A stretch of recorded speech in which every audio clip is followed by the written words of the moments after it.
All right, good morning, folks. Today is June 6th, 2025. This is Coffee with Community Services, Alta California Regional Center's weekly service provider meeting. Thank you for joining us today. My name is John Decker, the Director of Community Services. We have 63 folks logged in today, and as usual, we will do introductions of staff and then get into our agenda. So for our staff, I see on this morning from our Community Services Department, I see Boyd and Michael on. Good morning. And Ethan and Tom from Community Services as well. Client Services Manager Dana is on. Good morning, Dana. Also from Community Services, I see Alejandra and our manager Michelle and Carly, and our housing specialist Rhonda is on. And I see Alicia is on. Good morning as well. And I see Jessica on and Kylie. Our lead, Jason, is on. Good morning. Marty is on from HCVS.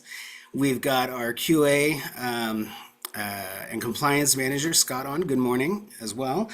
From Community Services, we've got Monet and we've got Shauna. Good morning, Monet. And we've got Christine. Additionally, got Brandy and Veronica is on, our manager from our Woodland office. Good morning, Veronica. And Sharon from Community Services. We've got our manager Helen and Jaslyn and Dee Dee and Beverly, our manager Jordan. And we've got Denise on and Mason as well. My goodness, a bunch of staff on today. That's awesome. And I don't think we have anything on the agenda, Jordan, from CPP, CRDP, right? Not today? Not quite yet. Once we have our contract signed, then we'll have an update. Yeah. Perfect. All right. Well, then let me go into the agenda and we'll get started. So we're going to start off with our sign of the week and Deaf Culture 101. Then we are going to get into a new directive that came out related to board contracts. There was some questions that I've received from service providers about it, so I want to share that directive. Rhonda actually wrote a awesome housing update for the Disability Housing Alliance meeting yesterday, and so I'm actually going to surprise her and ask her to go over that update with all of you so you can be updated on some of the new housing activities that are going on with the Regional Center. Kelly Cool is going to give a spotlight and talk about her service. So thank you, Kelly. And then we are going to get, I think, an HCBS update, an update on micro enterprises, micro enterprise fair. And then we have Lindsay Diba with an announcement as well. So I am going to spotlight Michael Mercado for our sign of the week in Deaf Culture 101. And Zach, good morning too.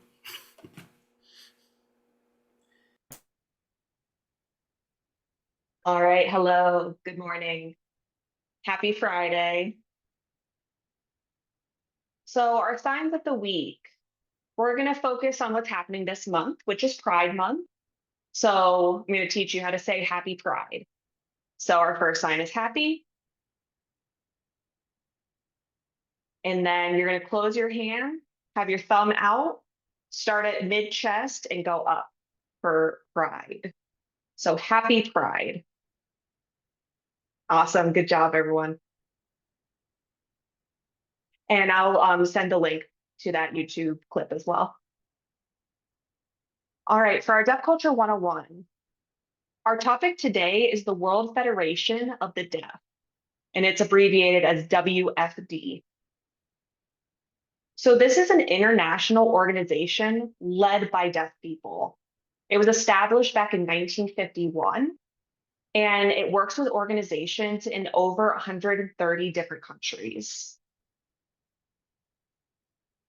So their mission is to protect deaf rights and to promote sign language access around the world. So they'll hold a major event in different countries will host it. It will happen every 4 years. So what is WFD actually for? So they work with the United Nations and they help deaf people to receive access to education, jobs, healthcare, and legal rights as well. So the whole world can be connected and learn how to advocate for their rights. So at that meeting, how do the deaf individuals communicate? So this is called international sign language. So this is a more standardized way of signing. So for example, maybe like airplane or train, if you need to use the bathroom, how do you know what the bathroom is no matter where you are? There's going to be a picture that shows it's the bathroom. Or if you need medicine, you're going to see the little cross and you know that maybe that's a pharmacy. So it's almost standardized sign language to help with communications. And some will have interpreters as well. So this gathering is to discuss specifically the fight for rights to use sign language. It pushes for equal education in sign language. It supports access to interpreters and different services, and really encourages deaf leadership and representation worldwide for those different deaf communities to be able to share resources. So now the WFD, on some things that we might notice. So where do they have more access versus less access? So an example, a few countries like Sweden, Norway, Finland, the United States, and Canada, deaf people who live in those countries often will have laws that protect their rights to interpreters. They're going to have captioning on TVs and videos. There's going to be deaf schools that use sign language. They will have access to higher education or jobs. So maybe a university, a college, or some type of experience that will allow them to own their own business, maybe. And they also have video relay services for phone calls.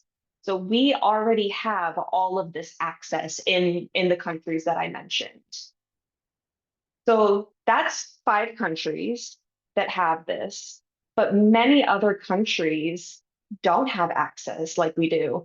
There's no access to interpreters. Schools do not allow sign language. There is very limited programs that actually have captioning. There's very limited job opportunities. And there's really no legal protections for their rights. So that is really what the World Federation of the Deaf is working to change. They want to help countries to improve access, really encourage those governments to recognize the different sign languages and support deaf people in their right to speak up for those rights. I'll share one of my experiences. So I grew up in the United States and I wanted to travel to a different country. So I decided that I was going to go to Peru. So obviously that's in South America. This was back in 2009. So I went and there were so many barriers. I met many deaf people who said, I'm not able to get a job. I just am at an entry level job, maybe doing some repairs, but there's no ability for me to be promoted. They weren't allowed to drive. It was actually illegal. So I was shocked at these barriers that these deaf individuals I met had. So the WFD is really fighting for these individuals with the UN. And now Peru allows deaf people to drive. So, and this is such a critical thing that we have the World Federation for the Deaf and that it is supporting people in all different countries.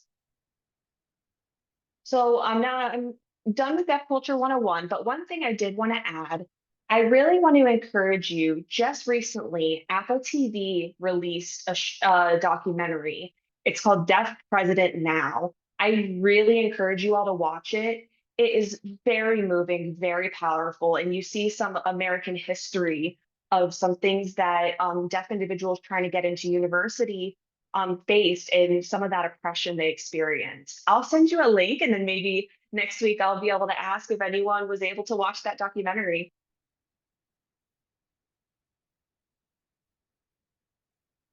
Okay, and that's all for me today. Thank you so much. Excellent. Thank you very much, Michael. I'm going to go jump in the chat right now and copy the link so that I remember to check it out as well. All right. Thank you. So I I'd like to now jump into our next agenda item, which was talking about a new directive that came out from the Department of Developmental Services related to board contracts. And so let me share my screen here for everyone. I try to share a lot of the directives that go out to the regional centers with the community services staff, but in reality, there is just so many of them, and not every single one of them applies to everyone's job. But I do believe it is important that folks know where all the directives are, and the directives do impact service providers. And so when there are important ones, I feel like, I wanted to make sure that we know where they're at. So on the front page of DDS's website, you can click on regional center directives there. And the specific one I'm talking about that raised some questions was regional center approval of contracts over 250,000. So some of you may have attended our last board meeting. We actually did this activity at our last board meeting.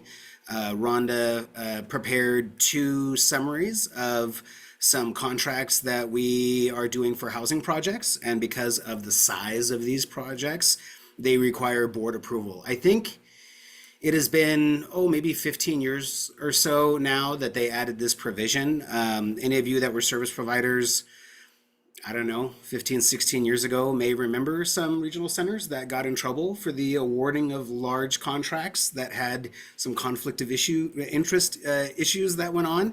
Not saying that our regional center was a culprit in this, but it certainly was going on statewide. And they felt like having our independent board of directors reviewing the contracts was very important. But Denise is familiar with this because she works with family home agencies. We have, I don't know if Damien's on here, he works with our transportation providers. We have some of you guys that work with supported living providers.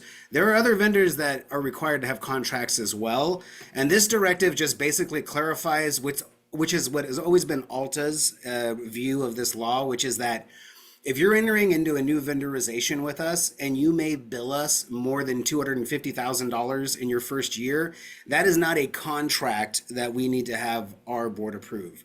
We need to have big lump sum payment contracts approved. So think of things like the contracts that Jordan puts out through the community placement plan or community resource development plan, where we give out $500,000, or in Rhonda's case, $1.8 million or something like that for a housing project. In those cases, they want the board to make sure that they, take a look and review these contracts. But they differentiate those contracts like a transportation contract that may bill for more than $250,000. Those don't need to go to boards. So I know there was a question about that. I learned that there's apparently other regional centers that are taking those types of contracts in front of their board when they do new vendorizations.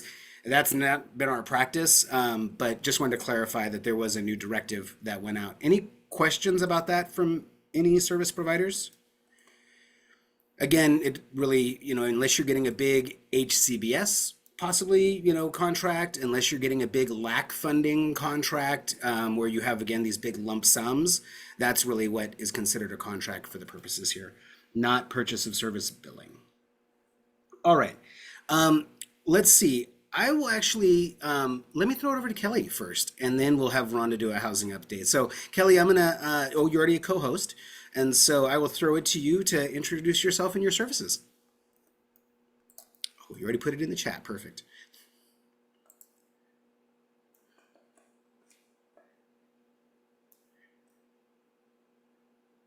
Sorry about that. I couldn't unmute myself. Hi, my name is Kelly Cool, and I'm a co-owner with Tracy Bartley for Aspire Employment Services. We are a coordinated career pathways program, and we are eager to work with you guys and work with new clients. We've already received our first client, and Tracy's working with him right now. I think things are going real good. Tracy, would you like to comment? Yes, hi. So nice to see everybody. Thank you for having us here today.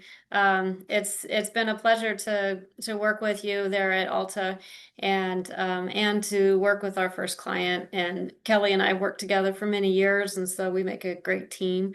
And so we just wanted to share the kind of things that we do, what's important to us, and you know, how we work with our clients. And so I wanted to talk with you about this one client that we're working with. We've been working with him for about 2 weeks, and between Kelly and I, we were really good about networking with other people and with each other, and we've been able to come up with some great options for this client, including a trial run internship we're hoping to set up very soon, in an environment that's really comfortable to him. And so when we're taking in our clients, working with, finding out what their interests are, what's important to us is that their interests are very much considered, as well as talking with their family and their support system, to also hear from them what their strengths are and what their what's important to them, and maybe some concerns that they have that the client just hasn't thought to share, or sometimes they don't want to share, or they don't share their strengths as well as their support people do. So we want to hear that from their support family.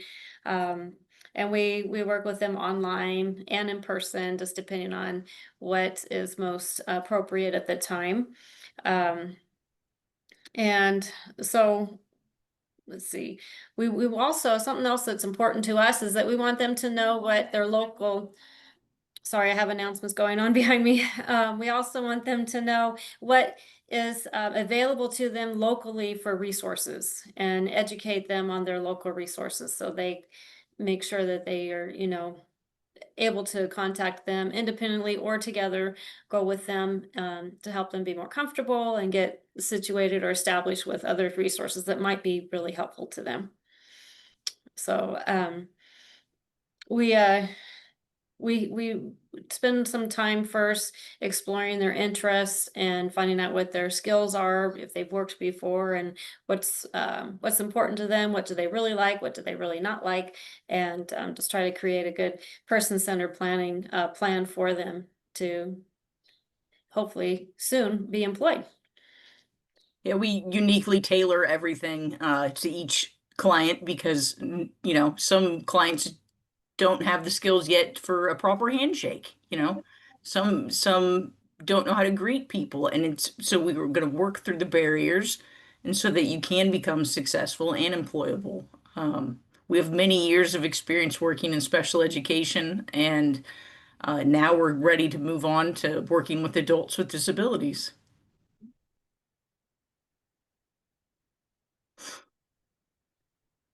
I'm not sure what more we should say. So people can refer to you immediately, and you've got immediate availability to start, folks? Yes, we do. I believe we have 29 spots available currently. Excellent. Well, thank you very much. Thanks for putting your information in there. Any questions that folks have? Otherwise, you're certainly welcome to reach out to them directly. I can put our email in the chat in case if anybody isn't able to view the document. We'll It just opened up, share yeah, our it opened up email. fine for me. Okay. But please, yeah, if you wouldn't mind just dropping that in the chat. And then there is a question in the chat from one of our client services managers, which is, do you have a website as well? We currently don't have a website. We're working towards that. So we're work in progress for building everything up, and we're baby stepping it right now and hoping to make a good go of this. Excellent. Let's see. All right. Well, thank you very much. Yeah, if you wouldn't mind just dropping your email addresses in the chat too, just in case anyone wants to reach out to you directly. And thank you. And again, just encourage folks. I know we do, we get a little list, I think, set up of folks that are interested in the spotlight, but you're welcome to connect with Jason Scantleberry, and he can arrange for us to get a time slot for you. I always appreciate it because I like to hear about new programs sometimes that are opening up, things that are getting up off the ground. And so thank you very much for presenting today. We appreciate your time, everyone. Thank you very much. Thank you. All right. Surprise, Michelle Duchesne. Why don't we give people a quick, before we jump over to a little housing update from Rhonda, we'll give her time to open up her summary that she wrote yesterday or a couple days ago. We had quite an eventful last Friday after we stopped meeting with everyone. Folks know that that was the final day for our regional center to get everyone into compliance for our service acknowledgement forms. And so, would you mind maybe sharing with our accumulated group of service providers here how we did? Yeah, thanks, John. As you all know, my hair is a lot darker today because I had to dye all the gray out of it from Friday at the end of the day. So we made it at 100% by 4:30 at the end of the day. So thank you so much. We had some providers. I know that we were calling and you guys were working towards really finalizing all those letters. I have to throw everyone's name out there, but especially Odelia. I know she's not in this meeting, but she was chasing people down to the very end. So it was a collaborative effort and we did make it at 100%. So thank you guys so much. I will say we not all regional centers did. Right now, I'm getting a check-in. I'm in regular communication with all their other regional centers, and right now they're all getting reached out to by DDS to find out who of you did not do your service acknowledgement forms. Because as I suspected, they're going to require the regional centers to report that information to them by next week of who you are that have not done it. And so it's none of you all. We got how many forms back, Michelle Duchesne, approximately? Or exactly? About 1,670. So that is a significant accomplishment by you as service providers, but you as staff has stepped up considerably to make sure that we got this done. I know we joked around about Tom Casper running out after you guys last Friday, that if he showed up on your door with a clipboard, please sign the form that he brought out. So again, you guys were successful completely. You hit our goal. It was really, really challenging. That was a tough one. I will compare it to some of the biggest challenges that we faced in COVID and trying to organize things and make sure that things got done in a timely manner. But again, each of you regional center staff took it upon yourselves to make sure that you guys contacted folks and you guys got 100% compliance. So again, I cannot say more about how our expectations have been met and through all of your hard work. So thank you all very much. With that, we certainly have other activities that are continuing to go on as it relates to rate reform. We do have some providers that are still in the service provider directory but have not finished all of the steps in the service provider directory. And I think we are happy to announce, Michelle, that we have approximately 88 of those left, which is a very small number when you think of everyone needs to be in the service provider directory. Not everyone needs to have a service acknowledgement form, but all the providers need to be in there. And this has really been a big, extremely challenging undertaking to deal with the communication with the Department of Developmental Services and make sure that you are all in there. But again, kudos, and also I know our staff were following up directly a lot as well with providers to ensure that they got those last steps done in there. So any questions about that? That's kind of where we're at right now. And as the department releases more information about rate reform, we will share it with you. They did put out a directive that talks about us reporting all of you, but again, we don't have to report you because everyone did it at our regional center. So awesome stuff. Rhonda, what's going on with our housing stuff? Hi, guys. Well, we have been pretty busy, and we are partnering for the first time with the city of Sacramento and a development company called Gateway Development on a homeless project on Mac Road. And that's going to have 15 set aside units. And as a result of this, we're going to be working with them on some other conversations on how we can kind of partner more to better serve our population. And the other thing that's really interesting or unique about this project is it's like a tiny home village kind of concept with some studio and 2 bedrooms. So pretty excited about that one. As you guys know, we're closing out our fiscal year now, and we're going to be soon announcing stuff for our next community placement plan and project. So we have been gearing up and working with developers to receive their proposals so that we can kind of narrow those down and know which ones we're going to submit to DDS for gap funding.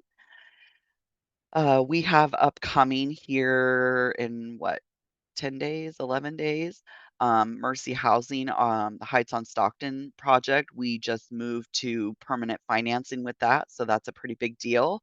And they're going to be having a grand opening dedication ceremony on June 17th. And Lori, our executive director, is going to be there. She's been asked to participate and speak on behalf of the regional center. The mayor and some other elected officials are going to be there, so that's going to be some good spotlight for the regional center. Additionally, Danco Communities, our Lake Washington project in West Sacramento, with 19 set-asides, we completed our transaction with our partners on that project to purchase the land for development.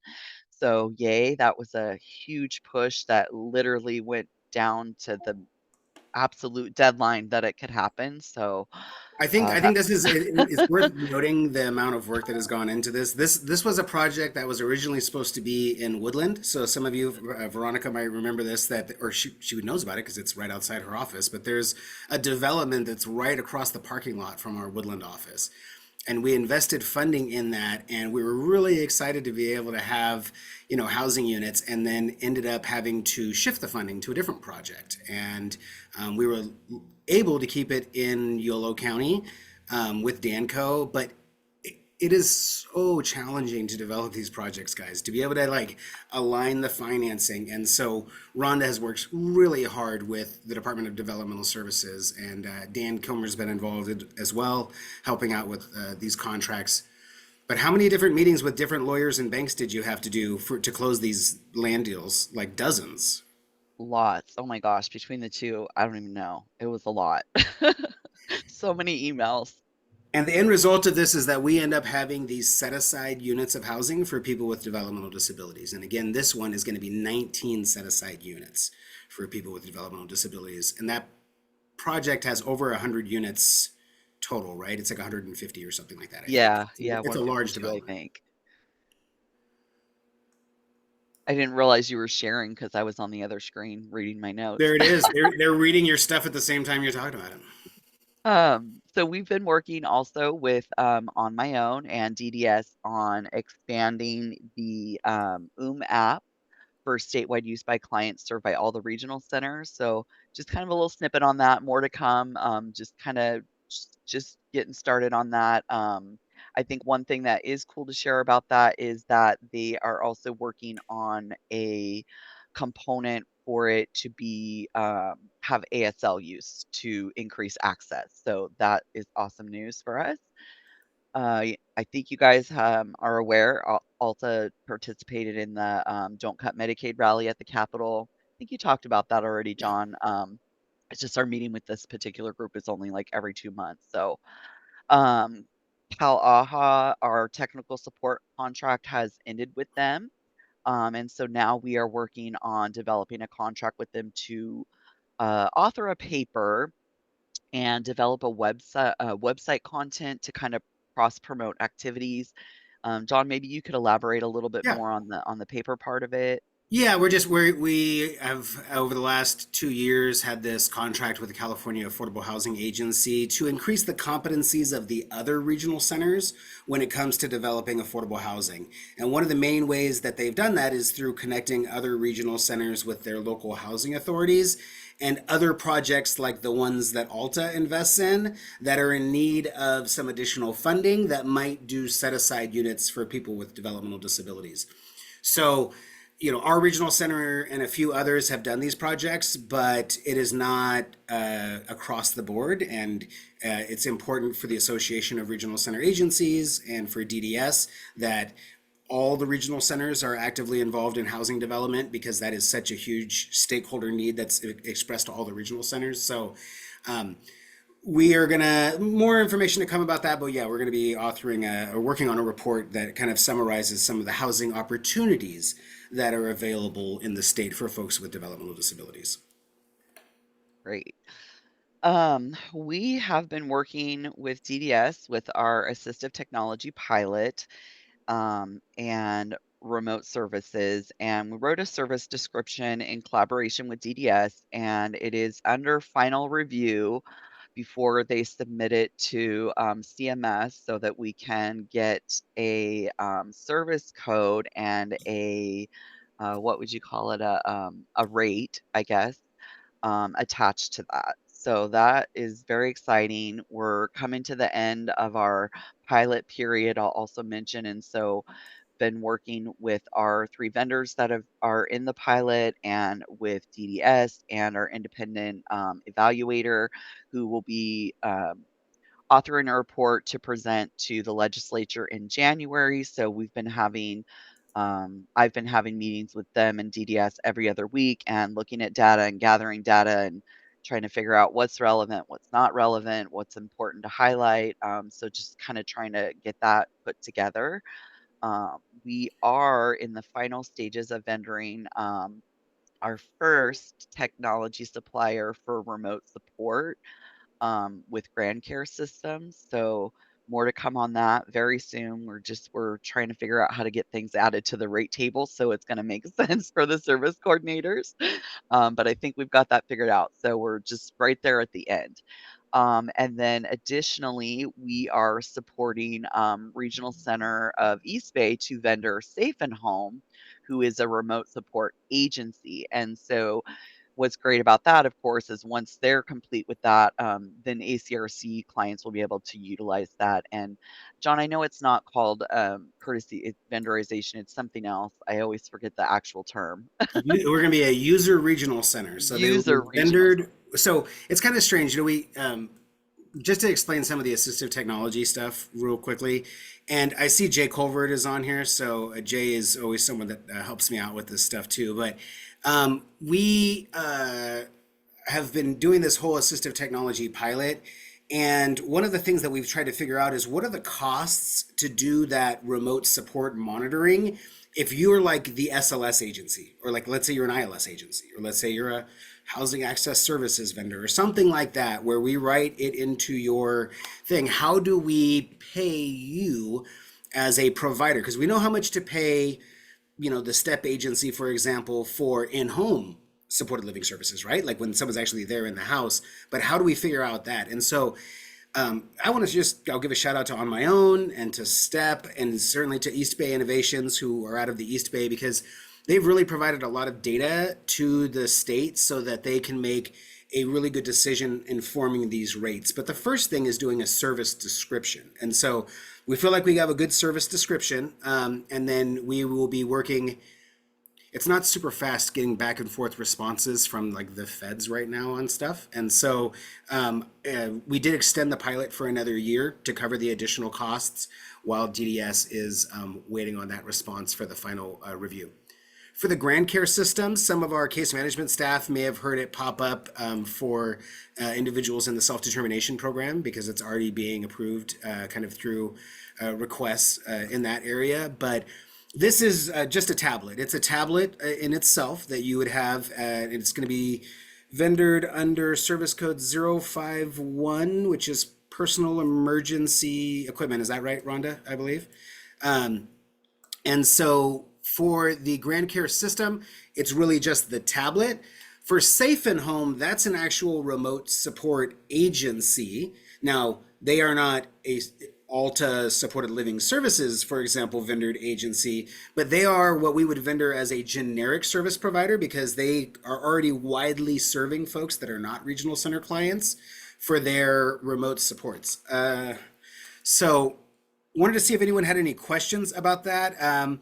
And Jay, maybe you can give me like a thumbs up, but I'm pretty sure I'm about to submit a Supported Life Conference presentation for October 9th and 10th. And so hopefully you or a STEP staff can join me and we can talk about assistive technology at the upcoming Supported Life Conference in October. Love to. Awesome.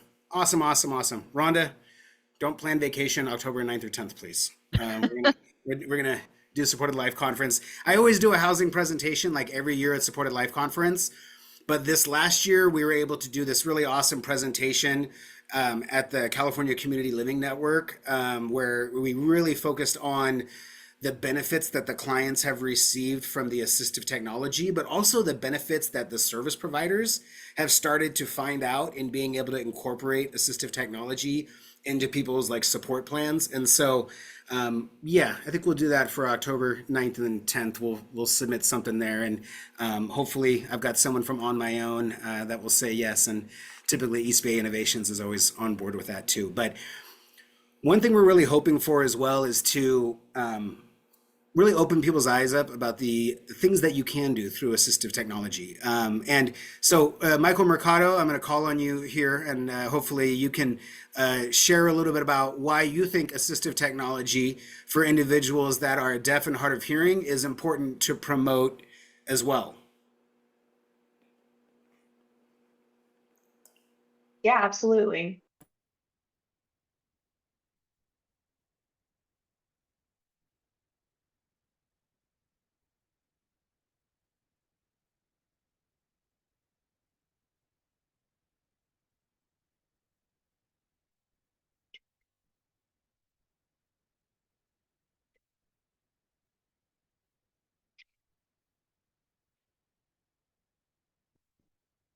Okay, yeah, absolutely. For instance, technology, like that could be for us setting up video phones. It could be any type of alarm. So maybe an alarm clock to wake up, a fire alarm, a smoke alarm, a doorbell that has a light. Just for us to be able to be more aware of our environment is very crucial. Excellent. I know Michael is increasing his understanding and competencies in these different types of equipment, and he's going to be able to bring that expertise in the future to support our planning team meetings at our regional centers. So again, assistive technology is going to continue to be something that we want to promote. And again, not just for individuals that are deaf and hard of hearing, but to expand opportunities for independent living for individuals that may not have had those opportunities previously. All right. Let's see, Scott, I believe we had a HCBS, or is that Kylie at HCBS update? I'm doing it today. Yes. Hello, everyone. Happy Friday. So just a couple updates with HCBS information. So as far as our evaluations are going, we have about 204 out of 555 completed right now.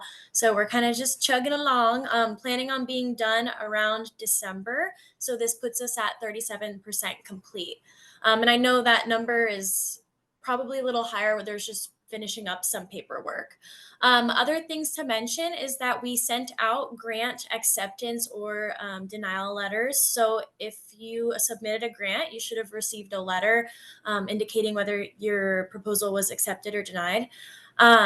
With that being said, we are working with those who received acceptance letters to get that scope of work. And for the rest of everybody else, you can be looking forward to some really exciting, cool projects that some of our providers submitted to be coming up in the future. So that's cool.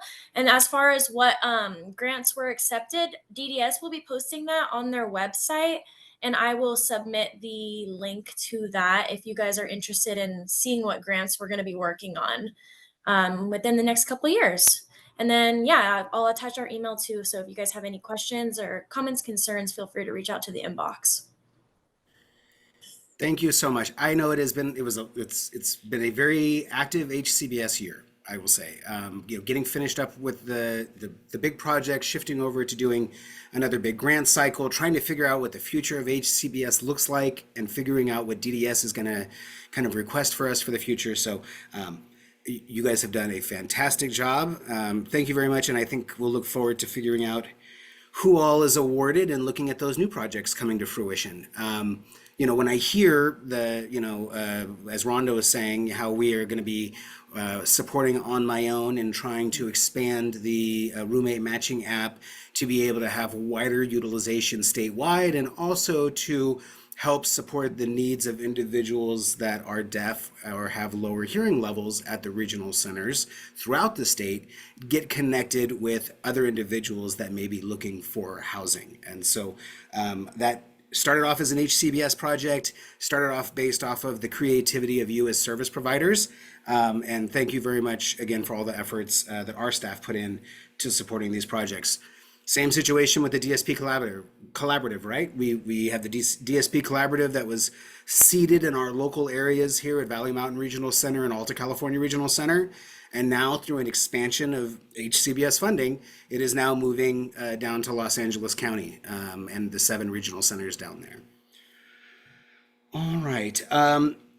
I am going to have Carly give an announcement about an upcoming kind of like save the date, but we have no flyers and I think nothing until we meet on Monday probably. But Carly, what do we got going on? What's coming up? Thanks, John. So we are finally having our micro enterprise fair. I probably get at least 5 questions about it a week. So tentatively, it is scheduled for July 10th. Again, like John said, we don't have a flyer or anything yet. We are meeting on Monday to hopefully finalize our plans.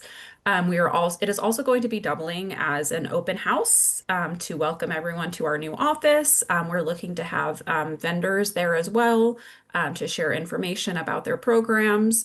And it will be on, for those of you who have been at our office, the Redwood rooms on the 2nd floor, as well as the large multipurpose room on the 1st floor, and potentially some tables outside as well. So we're very excited. It's very big this year, and we're going to be using up a lot of the space. So that means plenty of space for our clients as well as our vendors to come.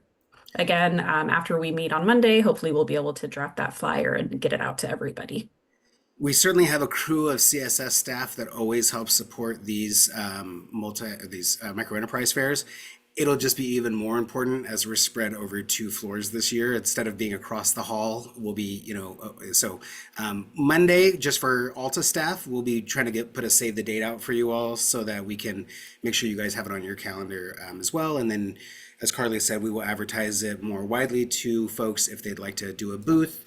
If you guys remember the anniversary thing that we did, what was that, about 8 years ago now, at our old office, similar, that might have been our last open house type of thing that we did. So really looking forward to being able to show off the new space and hopefully get a lot of sales for our micro enterprises. Folks, I think, do very good at these events. So thank you. Let's see. Lindsay looks ready to give an update. Lindsay, can I throw it to you now for an update from Future Films? Sure. Yeah. So next week on Thursday, June 12th, our film and media program is having their film premiere. It is, as I said, Thursday, June 12th at the Tower Theater in Land Park. There's a red carpet at 6 p.m. and then a screening at 7 p.m. And although this flyer says that it's $20 per ticket, we do have a lot of free tickets available. So please spread the word and just show up. You don't have to pay. And I have put in the chat, or I will put in the chat, the trailer and this document. Excellent. Any questions? No? All right. Thank you, Lindsay. All right. Let me see if I can find all of my emails here. There we go. I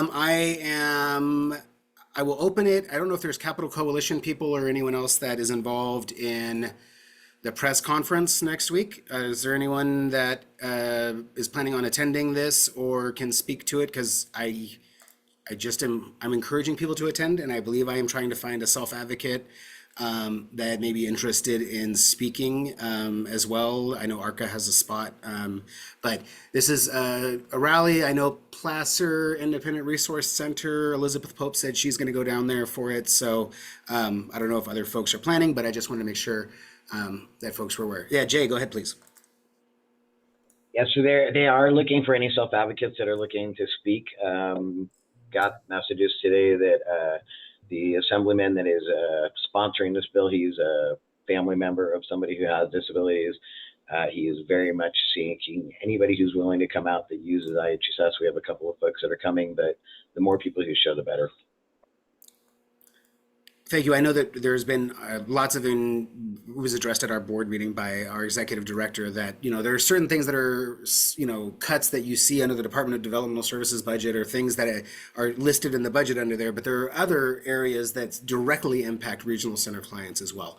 And so that was one of the things that Lori mentioned. With that, she also mentioned, we do have the requirement to fulfill the IPP and the services and supports that are in there when it comes to things like, IHSS overtime or hours caps. But that all being said, your voice is very important, and you're welcome to certainly attend that as well, and we'll give more updates as we can.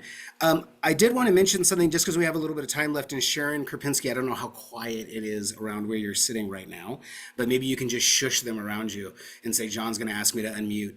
But my understanding is that we do have an upcoming training that we are looking at putting on for some of our service coordinators. And I just kind of want to just explain like the why we feel like it's important that our service coordinators, because our service providers run into forensic issues constantly. They are constantly, the interaction of that. And so I just explain a little bit about our training that we have upcoming, and also just why you feel like it's very important that we do these types of trainings with our staff. So we are having a training on August 13th here at our Sacramento office. It's going to be put on by the Elk Grove Police Department. They have been involved in multiple internet safety and internet predator investigations. We have had a number of our own clients involved in these, either as potential suspects or as victims. We have a couple of clients right now that are in some of our enhanced behavioral support homes that have been engaged in unsafe practices on the internet, including sextortion. And so because of that, we are going to be having this training that's going to be open to our service coordinators on August 13th from 9 to 11. And they came and did a training similar to this, but we've asked them to add some additional topics and information on the sextortion, because that has been a new thing that's been very in the community, especially in Elk Grove. There's been a number of suicides, not so much with our clients, but there have been a couple of young teens that have committed suicide based on this sextortion rings that are going around. So we wanted to be proactive and provide some education to our service coordinators so that if they see or hear anything, then we can get them connected up to some resources for safety. Mm-hmm. Absolutely, Sharon. We're always looking at ways that we can mitigate risks for our clients, right? And if we can empower our service coordinators with this knowledge, they can share that with planning teams and hopefully help reduce that risk, empower our clients, right? Work on that self-efficacy, so they're just really a lot more aware of those risk factors, as all community members need to be, right? Because internet fraud affects us all, right? So it's super important that we help try to mitigate those risks ahead of time. Yeah, there's so much crossover in these different areas, and just talking also, and the forensics unit at our at our regional center sees it, but there's such a range of disability that is also involved in forensic, right? When we are looking, as Sharon mentioned, and she remembers ones that we've had where, we have kids that are getting involved online and having very inappropriate reactions, and with an autism diagnosis, and working and trying to figure out how to support individuals there versus how to support individuals that may be victimized online as well. Like there's a lot of crossover. And as for the regional centers, we're really there to advocate for people's rights, like our clients, and make sure they're kept safe as well, regardless of kind of which side of the law enforcement they land on. A thing to remind folks about, this is why it is a requirement for you as providers. Like, you don't have to be experts in everything. Like, we get it. You guys are experts in providing developmental disability services. But when you hear about these things, this is why it's a requirement that regardless of whether or not you're the primary care provider of someone, if you learn that someone's a victim of a crime, you need to report it to the regional center. So that is why that exists out there, because you don't want to carry that liability as a provider that learns about something. And I wish I had Turning Point community programs on here if Bonnie was here, because poor Turning Point, you know, they learn about these things and many times they're not the primary care provider whatsoever, but because they've learned of it, you know, they end up sharing the special incident report. And that's just another thing, having overseen special incident reporting for the last 14 years now at our regional center. Like this, it's a communication tool. It's a required communication tool so that we can make sure that the individuals that have to look at something have it put in front of their eyes. Like that is the way I look at it. It's when we don't have SIRs, that's when we start, like, honestly, that's the level of worry and concern. But this is why it speaks to when we have that law enforcement involvement. We have people that know about this stuff like Sharon, people that know about this stuff like, you know, Megan and Janice and Jordan, that people that live this stuff in Jordan's unit that can support our service coordinators. But you as service providers, get that information over to the regional center. When you learn about these things that our clients are involved in, especially if they're victims, you don't want to be the only one that's dealing with that. Please allow us to activate the resources that we have. We can do more for you as vendors. Sharon, I don't know when the last time we did any type of training for service providers around this type of area, but you know, again, these are things that, you know, if they are aware of how prevalent it may be when they hear about things or where they see things, you know, it might help prevent something like this happening with someone. So maybe let's get this one done in August, and then maybe we can talk about something for the service providers down the line. Yeah, Jordan? Perfect. All right. Does that sound like, folks, I hear from providers, what are you guys doing about forensic issues? What are you doing about the mental health issues that clients have? Because it really makes a challenge to support people within our programs. And so just want to give kudos to that, you know, the specialized services and supports unit, but also the intensive case management unit that Toby has, because they really deal with a lot of those types of support needs. All right. Let's see. I'm going to check out the chat real quick. Thank you. Okay, we got that in there. And you know what, Sharon, if you don't mind, maybe you just put your email address. If anyone does have any questions, you guys can always reach out to Sharon. She's our resident victim advocate. I will tell you, 17, 18 years ago, when I was a victim advocate at the Sacramento County District Attorney's Office for domestic violence victims, I used to call up Sharon Krupinski at Alta, and she used to help me interview victims that were regional center clients. So I will tell you, she is extremely knowledgeable about this stuff because she's been helping me with it for almost 2 decades. So if put that in the chat, and then anything else that folks have, we will look forward to talking to you next week. Hopefully we'll have no more big changes about rate reform and everything else. But other than that, we will see folks next week. All right. Take good care.